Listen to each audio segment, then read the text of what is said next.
Yeah, I like the front cover, by the way. Thank Very you. good. Well, And the thank article Paul, and too. everything. It's good. Yeah, it's nice.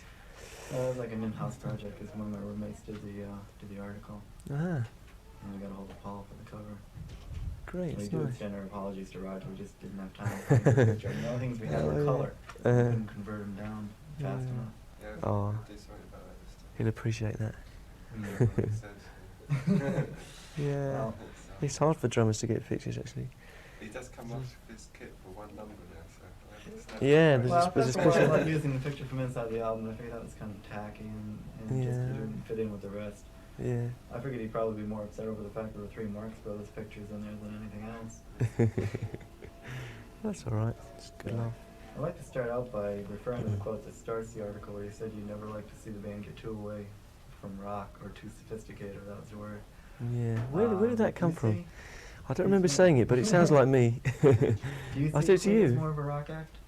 Did I say it to you? No. No. I don't know where this quote I don't know where came that came from. from, yeah. But it sounds right. I'll have to Sorry, ask, what, do I mean it? Do you say, do I? No, do you see Queen as more of a rock band than Yeah, I'd like to think at root we're a rock band, yeah. Doesn't mean we don't feel free to go off in any direction we feel like, but I like to regard rock as the sort of home base in a way. We're very lucky in having an audience that lets us experiment how we like. So if we feel like doing something like a waltz, which is a strange thing to do on the new album, we feel that we can do it, but still have our roots back where they came from. the last few singles that have all been really successful, been like Killer Queen, Bohemian Rhapsody, You Know Something to Love, have all been like softer. Do you think that's more Yeah. commercially viable as far as singles go, or do you think the harder stuff might be just as logical? Don't know really. We had in England we had well, Now I'm Here was a single which is sort of more in the rock idiom, but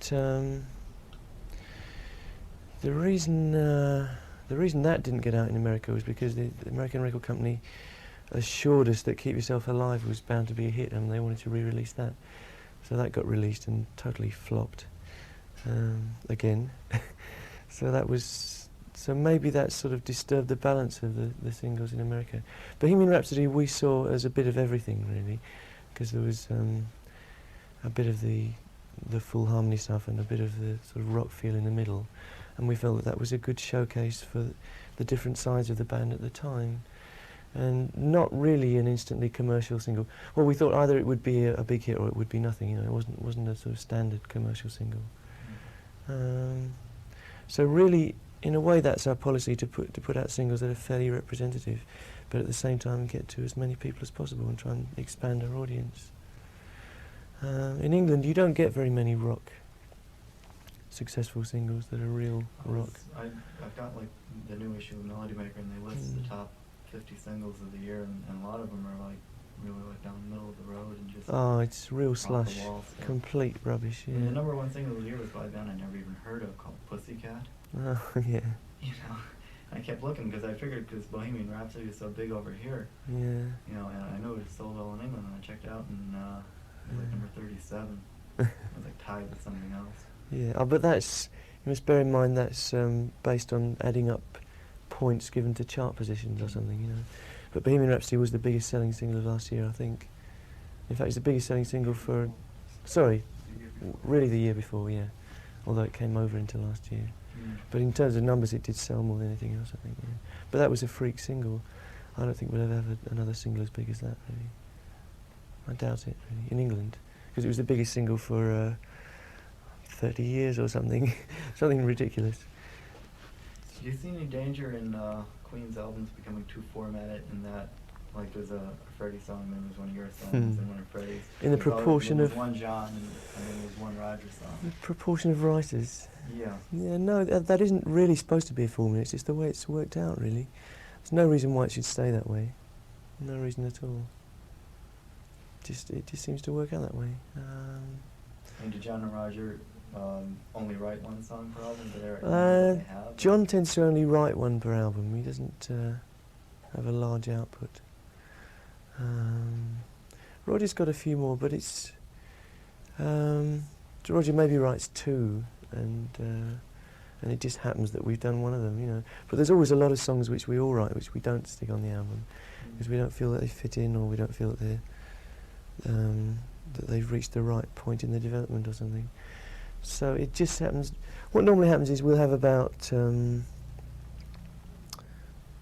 usually 3 or 4 or 5 more songs than we need for the album, and we'll choose the things which balance on the album. So it's just worked out that way, really. On the next album, it may well not. I may well not write anything. Do you hold over material to the next album, or do you just? Yeah. Yeah, or else it goes. Maybe it disappears, and maybe it comes back. That's happened a lot of times. For instance, Brighton Rock was possibly going to be on Queen 2, is that right? Yeah. Queen 2, yeah, but it didn't get on the album because it didn't fit anywhere really. And it went on to Heart Attack. Stone Cold Crazy was going to go on the first album and the second album, and and ended up on the third album, because that's a real old song. A few things like that, really. There isn't anything very old on the new album. It's mainly stuff which the ideas came for over the previous tour, like in England and America and Japan, because that was a long tour we did last year. So most of the material came from that time, really. Queen's been compared quite often to the Beatles on a number of different levels. It's very flattering. Well, in a lot of different ways. You know, but the Beatles became known initially through a lot of playing in Cavern Club, the Star Club, whatever. Yeah. Whereas Queen became known initially more for the record and the advanced campaign. Do you think the way that In America, you mean? Yeah. In Do you England, think that the way you became known is more viable for a band in the 70s? I don't entirely agree with what you say, really, because in England it was through gigs, really. But they were big Because- gigs, they weren't small gigs. They were pretty small at the beginning, yeah. Because we did. I remember after the first album was released, we did a few clubs on our own. You mean we didn't do the sort of pubs and things like that? Yeah. Yeah, but that was just how we felt that the act could get across, really. But the gigs we did in the beginning weren't all that big, really, especially by American standards. There were little theatres in England of something like 1,000 capacity, or maybe 2,000, the big ones. And we were supporting Mott the Hoople. That was the first real sort of break we had. And then we went back and did a similar kind of thing on our own. And a lot of those places were very small. There aren't very big places to play in Southend-on-Sea and Truro in Cornwall and stuff like that, which were the gigs we were doing. In America, I don't know. I think it was a fairly standard way to get known in America, wasn't it? To do the support tour and then do the headline tour of theatres. And again, the records weren't really that successful until Heart Attack, because Queen 2 was less successful than the first album in America. For some reason I've never worked out. In fact, it's the least successful of the albums. Whereas in England, that was the one which exploded. I'm not answering your question, am I? Oh, you're answering a couple of them in different places. Yeah, is that the way that it's done in the 70s? I don't know, really. I do think it's right to have the live side and the recording side going parallel. Not the same in approach, but going parallel in development. So, I mean, if you have a load of hit singles and you haven't established yourself as a touring band, I think the foundation which you build upon is very flimsy. How much of an effect do you think live recording have, or live appearances have on record sales? Oh, very much, I'm sure. I think it's on album sales. On single sales, no, I don't think. The singles... Singles will bring people to the hall. To an extent, yeah. Maybe there's a connection that way around, but I don't think playing live makes any difference to whether you get a hit single or not. But playing live makes a big difference to the album. See, initially I was thinking of two bands like Boston and Queen, like people in Boston are friends of mine.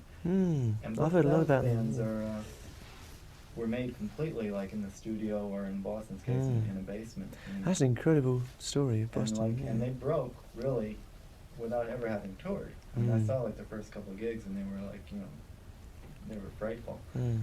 That's a tough way to go, because but it's worked for them. But Yeah. I don't I question whether it would have worked 10 years ago if they tried to do it that way. Don't know, that surprised us, I must say, looking at Boston and Heart, another group, which made it very fast. But I think it's a dangerous way to do it, because if you do get to that point where people have high expectations of you because of a single and an album, and you get out there and you can't come up to it, then that is a dangerous time, because you can fill the halls once, but if people go away feeling that they haven't had a good time, you probably don't feel them again, I think. Whereas if you do it the other way and gradually work up, then I feel it's a better basis to work on. So I'd be interested. I mean, it's an easy start for them, but I think it's a very hard going on. It's great, if everyone could do that. That's everybody's dream, isn't it? That you make the album and it's a platinum album. Yeah, and you go out and play the gigs. And I think on the face of it, it's an easy way, but later on, I think it'll be hard for them. In the end, it just comes down to whether you're good enough anyway. But I could see them having some problems. I've read, okay. One of the complaints I've read about Queen in concert is that Yes. your set is None. so choreographed or so arranged that it comes across as being slightly sterile. Ooh. Do you think it's a valid complaint?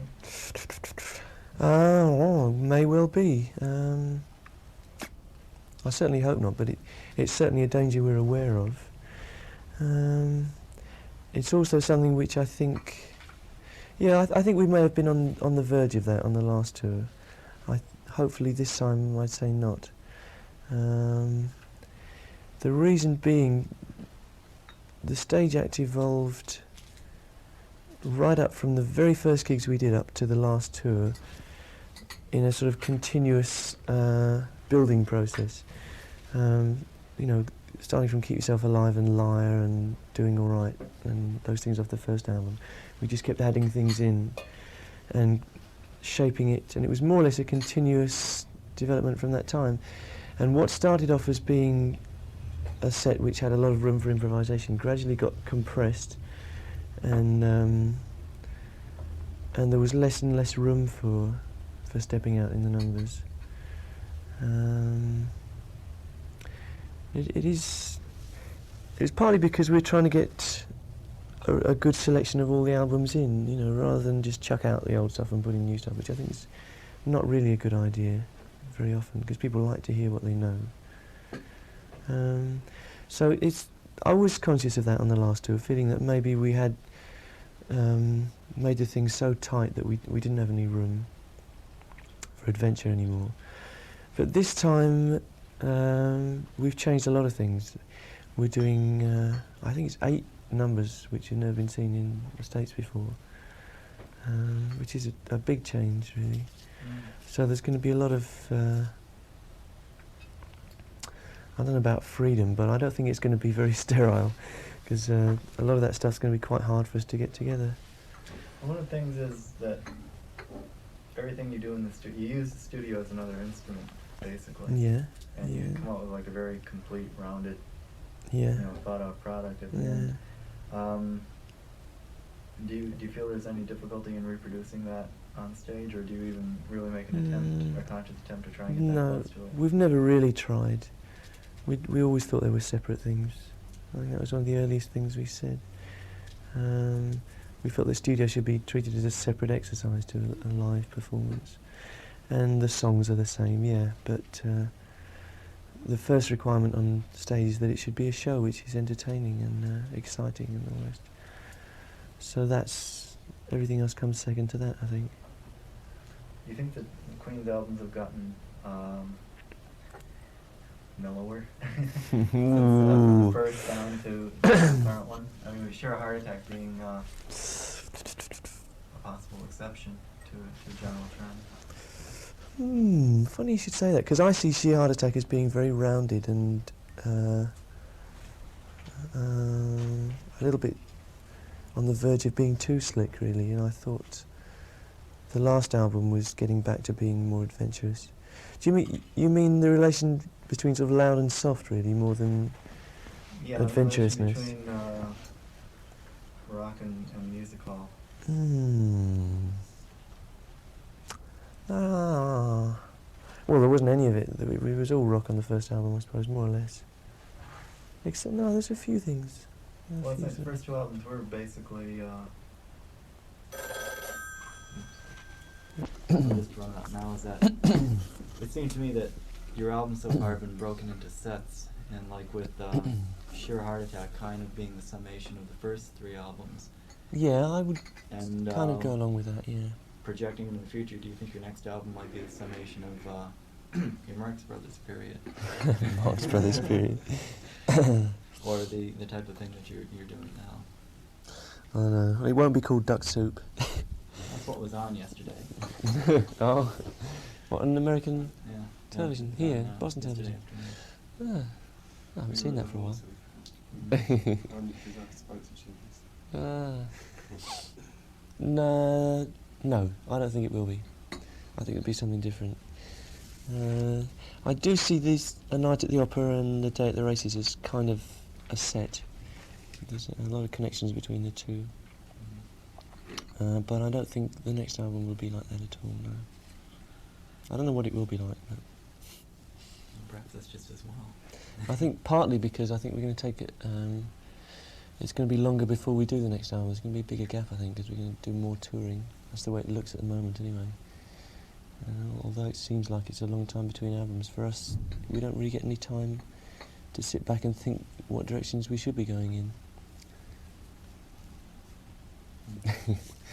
Do you think that for a band, again, this is like a 70s rock question, that for a band to be successful today, it's necessary for them to be able to really synthesize a number of different styles of music? No, I don't think so. Nope. Do you think it's still possible? No, I don't think there can never be any formula for success, I don't think. I think I would go sort of halfway to that and say that it's a good thing if you're aware of everything that's going on around you when you start. But it's good to be aware of it for two reasons. One, you can be aware of what can be done, and the other, you can be aware of perhaps what you shouldn't be doing. You know? So if you're not aware of something that somebody's doing somewhere, then you may start duplicating that, which would be a bad thing. So you can be aware of it and not do that. You know? Do you think it's still possible to create a new riff, or have they all been done by now? Don't know. Aerosmith seem to come up with a good few, good ones. We're not very riffy these days, I suppose. No, perhaps riff's a bad word. No, I think it's a good word. I think it's fine.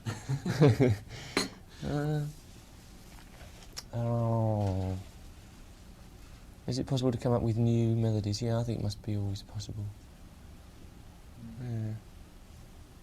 Surprising, but I think it is. How much of a factor would you say today that the business is in a musician's career?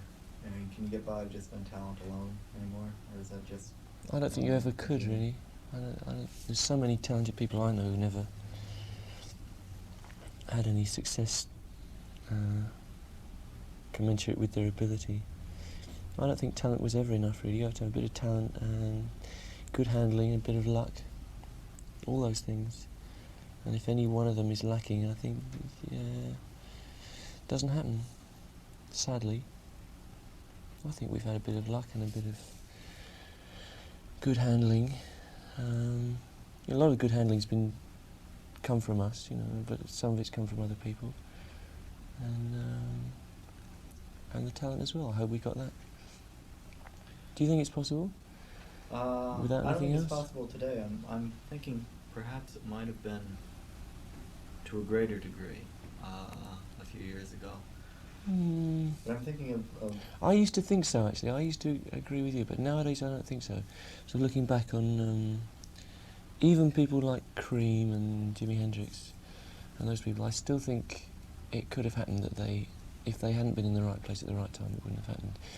They probably would still have made great music, but they wouldn't have been as successful in their own time as they were if it hadn't been for some good management and a bit of luck. do you think that having attained the level of success that you have now, that the business or your record company is more working for you than you are for them? We always saw it that way, really. We always.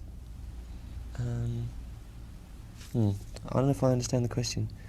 How do Well, you it's mean? kind of a rephrasing of a quote that you made to somebody last year. You said that your record company was, in the beginning, you were working for them because you had to prove yourselves to them and to the public, and now that you have proved yourselves, it's more up to them to make sure everything is done the way you want it. I think it was just in the beginning we didn't realise the way things should work.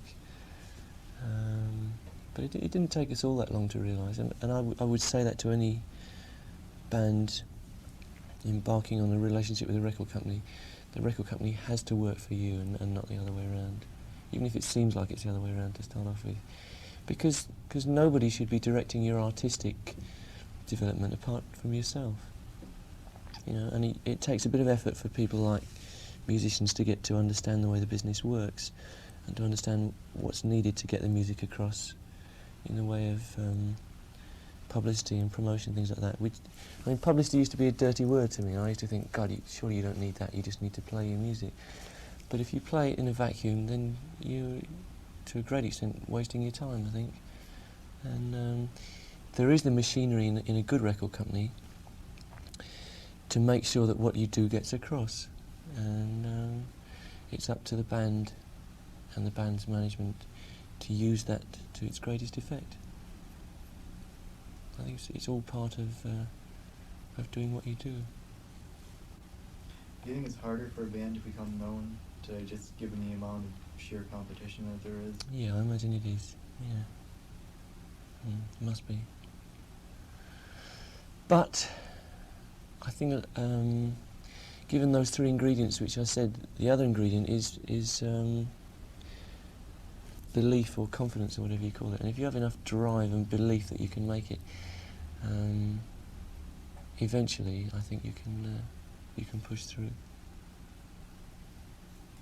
Do you see Queen on stage as more of an instrumental band or a vocal band?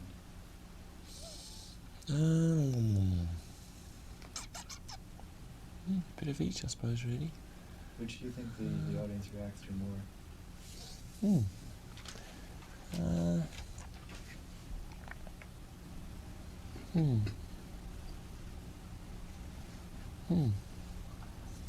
Very difficult. You mean the harmony side? Yeah. The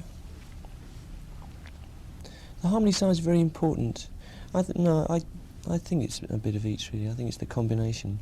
Because our original sort of dream, whether it was very well defined in our heads at the time or not, was a heavy sort of rock group, but with harmonies which could even get over the top of the heaviness, could compete. And I think we still have that in our heads somehow. You know, the harmonies. There are some harmonies which are pretty and a little exercise on their own, but a lot of the stuff we do is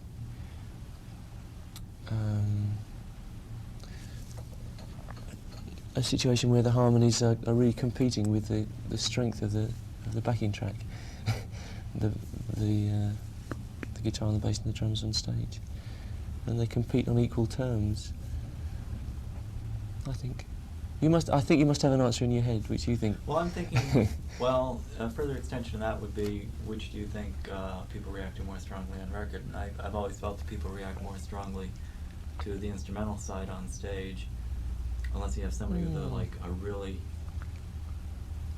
outstanding voice, which is easy to relate to. Now with Queen, your harmonies are so intricate, and it's harder to get them across on stage. Yeah. And I thought that people react more to the words and to the lyrics on record as opposed to the music. I thought it was like, it depends on the environment, I suppose. Yeah, I can only go on what I look for and what I feel when I go and see a group, and usually it's a combination of knowing things from the records and knowing the words so well that you don't even think about it anymore. You think about them anymore. You just sort of feel an atmosphere for the song. Combination of that and the excitement of the occasion.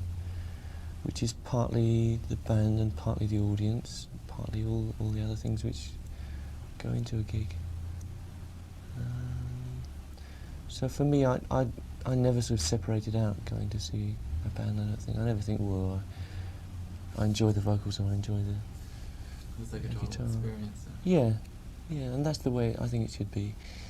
It's the sound and the lights and the performance and the audience.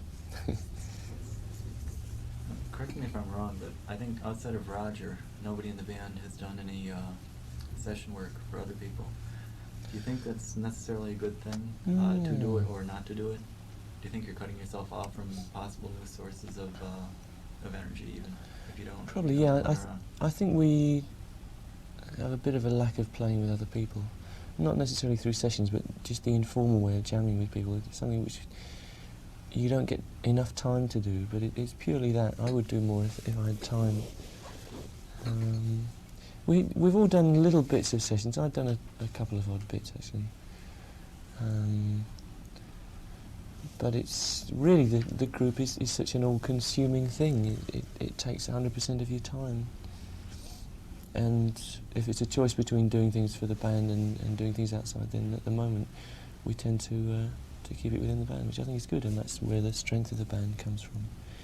If you diversify too much, you can weaken the force of the band, I think. Do you think that, or does the rather elaborate organization that surrounds you when you're on the road ever get to you at all? Do you think it's all necessary? No reflections on you. I See, should say. It's very strange. I know people have this image of Queen surrounded by a huge machine which swings into action, but it's really I think people would be surprised if they knew us on how sort of loose it is, really. It's disciplined, but it's not a machine which has more parts than is necessary, I don't think. It really just comes down to us and Peter, who really organises the day-to-day running. You know, he makes the telephone calls and makes sure we're in the right place at the right time. At the moment, Terry, who's a sort of bodyguard figure, but also a person who helps us keep fit because he's into physical training, which is necessary to keep healthy on the road.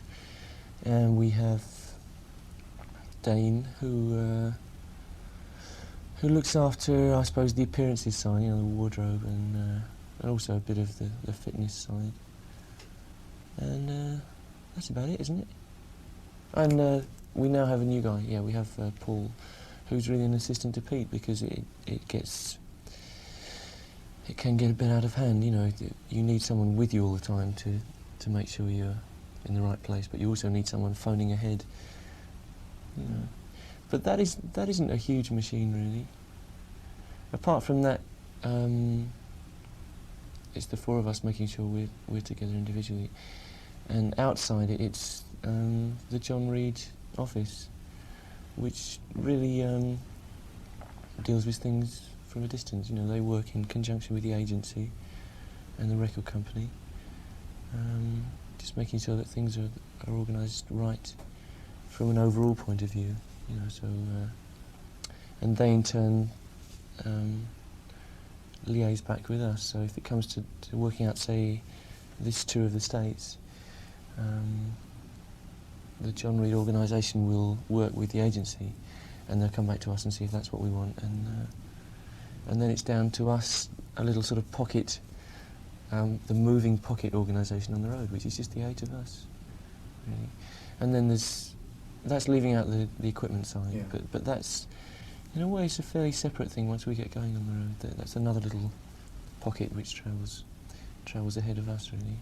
Hopefully. Yeah, barring snow and plague and accidents. Hepatitis. Does that answer what you're saying? I don't think Yeah, there's. yeah, it does. I really don't think there's 1 ounce of extra manpower to what we need. Everybody works really hard, and that includes the crew, especially the crew. In fact, there's nobody superfluous. There's no passengers whatsoever. Why do you suppose that British bands are more popular in America than American bands are? and have been for a number of years. Is that true overall? I don't know.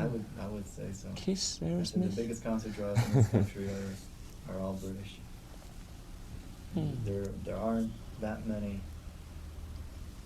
Given the size of the country, there should be a lot more American bands that draw big. It's Other than true, like yeah. Aerosmith, The Dead when they decide to do some work, Chicago. Kiss, Eagles. There aren't that many, but like most of the British bands that come over, it's like you, Zeppelin, ELP, if they ever decide to work, and there's Genesis, and there's ELO the doing very roster, well. yeah, it just goes on, and it's like every year there's like 2 or 3 new ones.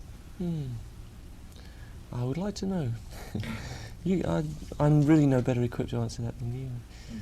Except maybe it's a sort of rarity value. Do you think? Maybe there's something. I know when I was a bit younger, it was the opposite way around in England. There was nobody could be before the Beatles. With a few exceptions in England, it wasn't possible to be a star unless you were American. And a lot of people, just because they were American, had that kind of aura about them. And a lot of English so-called, well, rock music didn't exist really, English pop music of the time was just copies of American. So maybe the phenomenon is similar to that. Maybe there's a kind of feeling that, a precedent that rock bands come out of England, so people think that's the way it has to be. Apart from that, I really don't know. Maybe it's... there's things it could be, maybe it's in the acts. I think the English groups were... British groups, I should say, got back to a more explosive stage act. They got into emphasising the music with lights and such, rather than having music and a light show which is separate. So maybe it was a more unified stage act. Maybe that has something to do with it. But I don't think that's no longer true, because I know Aerosmith and But then again, people Kiss look at and people- Aerosmith and they say, well, they're taking this stuff from Zeppelin, they're taking this from Yardbird, they're relating all their roots to British bands. So yeah, they may be doing it, and maybe they are American, but they're coming across looking like and sounding, presenting themselves as a British group. Maybe. It all goes back to Right, blues, though, doesn't it? I mean, rock music goes back to Yeah. American blues anyway. Maybe it's just a pendulum which swings backwards and forwards. I don't know. I really don't know. Not my department. If you were to name one band that you would say would be a definitive rock band, who do you suppose you might name? Ooh, that's very difficult.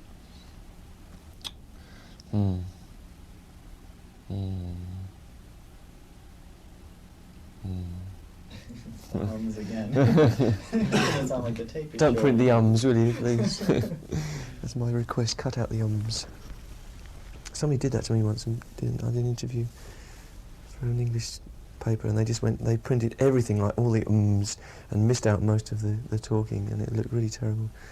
It was like a deliberate attempt to make me look silly. I was just wondering if what was the Mott question? might have heard you as Mott, being a they kind were- of band, 'cause they were. It's kind of been to me. They were a great definitive rock band of their time, yeah. When at their peak, Yeah. Yeah, that would be a good answer. But I wasn't supposed to give it. Yeah, I don't know. Mott are doing, without Ian Hunter, Mott have been doing some tours in England. They've been doing quite well in England. I would like to see them do well. I don't know who there is who's a definitive rock band at the moment. Still Zeppelin. You have to say Zeppelin. They take a lot of beating. Why did you break away from Roy Baker as your producer starting with this album? You felt you just didn't need him anymore? It was a loose arrangement, really, from the beginning. No, it wasn't it was certainly an amicable split. I think it's just a gradual evolution, really. The first album we were pretty inexperienced, and we had Roy and we had John Anthony. And Roy was perhaps a little overshadowed by John in that John had more experience, you know. But we felt that we got more out of Roy than we did out of John, you know. So when it came to do the second album, we wanted to use Roy, and felt that we could supply the sort of the creative drive ourselves to a large extent, you know. Because Roy at that time was, I suppose, what you call a technical producer, you know. His background was from engineering, you know. Oh, he's an engineer man, right? Yeah, he's engineered everyone you could care to name, I think, and which I think is his strength, and I think it's the way that producers of the 70s are going, you know. A producer isn't really much used to a band who has a fair idea of what it's doing itself, unless he has a very thorough technical background. Because it doesn't take long for a band to get used to the discipline of recording and the techniques, you know. It just needs a real solid technical backup and something to bounce off, you know, just to bounce ideas off, maybe apart from the group. Someone who can stay a bit detached, which Roy was pretty good at doing, you know. And then we stuck to the same kind of thing for Sheer Heart Attack. When it came to A Night at the Opera, we were already getting to the point where we were doing a lot of it ourselves. And at that point, I think it was an equal sort of share between the four of us and Roy and Mike, because Mike Stone was with us from the beginning. And we're all doing a bit of everything, I think, because obviously you start getting interested in the technical side as well if you're working in the studio a lot. We do, especially John Deegan, who has the electronics background anyway. And then gradual evolution. We just thought it was about time that we did it on our own. We felt almost as if it was expected that perhaps we should produce the next one on our own. So we still used Mike, who's an engineer that we know very well, who sort of knows instinctively what we want, and did the production ourselves. And in parallel with this sort of development, there's Roy's development, because he started off, when he produced us, he hadn't done very much production before. He'd done Skin Alley, I think, and... Gasoline. No, he hadn't done Gasoline by that time, I don't think. Maybe. You might be right. I think that was just after the first album, though. And then gradually he's expanded his sphere of working, and it got to the point where he's spending 6 months of the year doing 6 albums, and then 6 months doing our album. So he was getting to the point where he probably felt that he should spend more time on other things, you know, and he's really expanded his range a lot. It's curious, I find that every time an album comes out that I'll tell someone it's produced by Baker, they'll say, oh, does it sound like Queen? Mm. I know for a fact, like, Bill Nelson really hated the comparisons on I the know. Drama album. He Yeah. ditched him after that one try, and then, like, now he's doing Lone Star, Yeah. and he did a couple of others, and it's like he's carrying along. I mean, he's got there's a Roy Baker sound in it. You know, Yeah. he's kind of created it's turned around, and where the band has created a producer kind of. Or a producer with In a way, yeah. reliable sound. It's strange, yeah. In a way I can hear... Now I've heard a lot of Roy's other stuff, and he wasn't working with us on the last album. I can hear him more as a producer than I could before, you know. I realise what's him.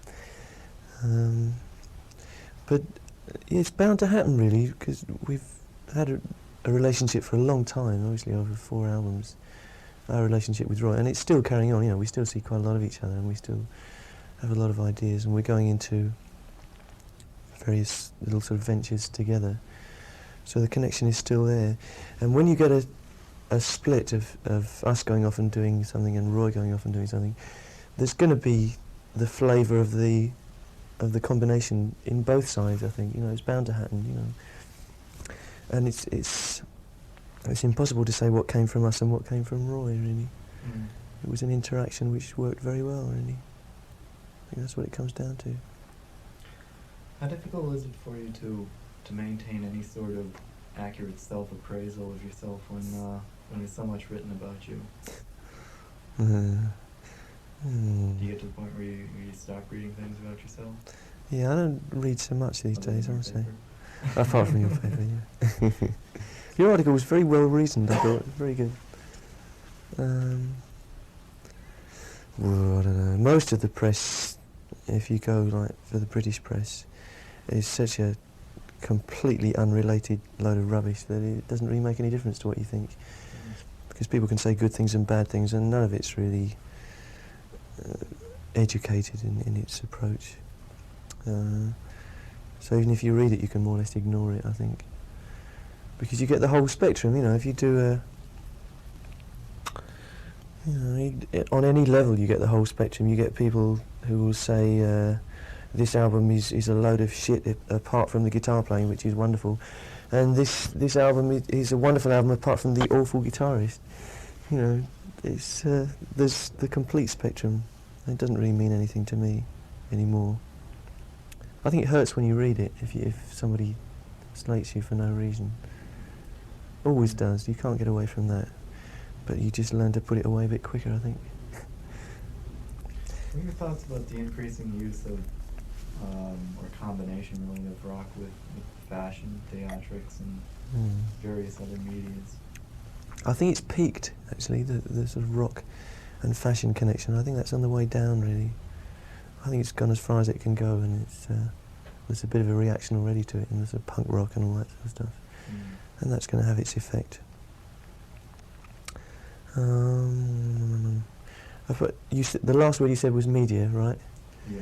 Yeah. Video. In that way, I think it's just beginning. I think the future lies in a lot of artists starting to work in video almost in parallel to the sound side. I do think that's the way it ought to go for a lot of people. Have you ever given any thoughts to maybe satellite broadcast one of your concerts live? It was mentioned, actually, yeah. And it's- We did think of it in connection with Hyde Park, but I'm it's supposed to be working on that now for the Really? Gabriel tour. great. If it comes together, but that's sounds it's like nobody really knows what to do with it right Mm. now. You know, it's like, hey, it's a great idea, and then, well, let's set it up, and you go, well, you know, what do we do next? Yeah, But it would seem to be like would be a nice, wouldn't possibility it? for the future. Yeah. It might be detrimental in a way, though. It might take away from the magic of people actually being somewhere. Maybe. You never know. But on the other hand, too, it used to be so easy just to wander down to a club and see a band, and now it's such an involved project to work through the security and get your tickets arranged, and just simply going to a show now is a whole trip. Yeah. So maybe it is a little bit of both in it. Yeah, I'd like to see that happen, really. Yeah, the Hyde Park thing was the biggest sort of event which we've really staged, I think, you know, in England. Something that we've always dreamed of doing. And the thought did go through our minds, it would be nice to perhaps to spread that out a bit, to let other people see that, because it's the sort of thing you can only do once.